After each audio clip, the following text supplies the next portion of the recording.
బుగ్గ మీద వెచ్చని సిగ్గు వచ్చినప్పుడు దానిని అడుగు, ఎర్రదనం అంటే చెబుతుంది. పెదవి కొమ్మ పూసిన పువ్వు అందమైన నీ చిరునవ్వు, తెల్ల రంగు అట్టా ఉంటుంది.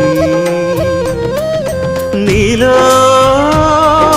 నిలువున పులకలు రేగిన వేళ నువ్వే పచ్చని పైరువు అవుతావమ్మా.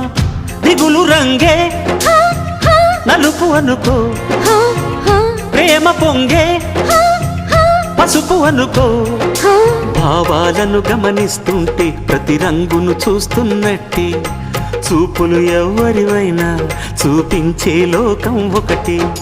నేస్తమా ఇద్దరి లోకం ఒకటే లేవమ్మా, అందుకే నా కన్నులతో లోకం చూడమ్మా.